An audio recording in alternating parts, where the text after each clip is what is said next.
Henri Richard was always the Rocket's brother.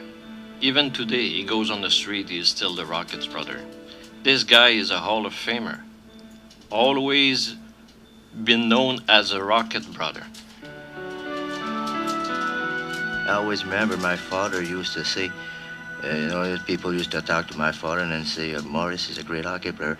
What he used to say all the time, he said, wait, he said, I got another one. Little Henry, he said, these would be much better than Maurice. Henri was a tremendous hockey player. He's one of those players that come up not very often, like the Orrs, like the Keons, and like the Mahavliches, Lafleurs, and Beliveaus. And, he came right in that first year and played with his brother and Dickie Moore and never looked back for the next 20 years. Nobody ever expected him to make the team that first year. And as Toe Blake mentioned during training camp, he says,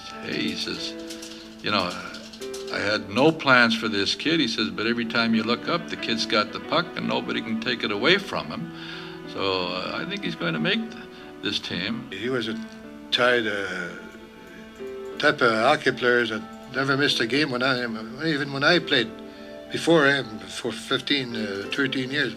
He never missed a game. He used to come and sit on my father's knee, watch all the games that I played. My hero was my brother Maurice, and I wanted to do exactly like what he did. Play hockey with Montreal Canadiens. That was a dream. 1955 was the year that young Henri Richard finally achieved that dream.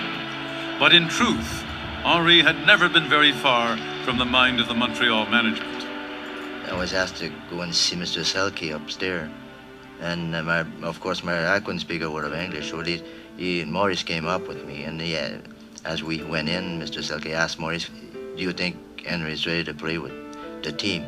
Maurice said, of course, he's ready to play, and I like to see him play. And he just walked out, and Mr. Selke made me sign a... First of all, Henry was very quiet. He was not the type of a player who would yell the loudest in a room.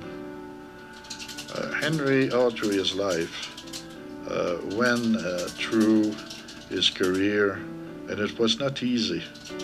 I remember after games, wherever we went, people would come to the table and say to Henry, "How's Maurice?"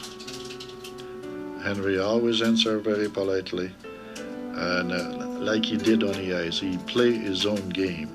But it took years and years and years before fans and maybe members of the press were the first one to recognize that Henry was a different type of player, but such an asset for a team. Henry played for 20 years. He was very strong physically. You don't have to be tall to be strong. Well, I think if you were to measure a man's heart, then Henry probably would have been about 10'6". One night in the Boston Garden, he beat up 3 guys. He was young at the time, and we all thought that the Rocket was there to protect his younger brother, but he could take care of himself. He had a great career, mainly because he had fire in his heart, just like his old brother. A great competitor.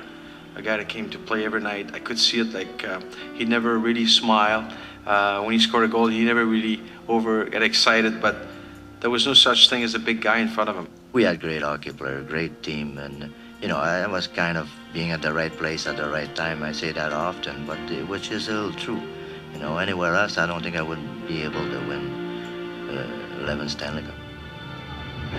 A quiet leader, Henri Richard's record speaks for itself. 11 Stanley Cups, 5 of them in a row. Unequaled. Frank Selke once told me, we were discussing the Canadiens, this mystique for winning by the Montreal Canadiens. And he said to me, he says, over the years, I've been blessed with a great number of superstars. He said, but game in, game out, he says, I think the most valuable player I've ever had was Henri Richard. Now that is about as huge a compliment as you can give any player, anywhere, at any time, in any era. And it was well deserved.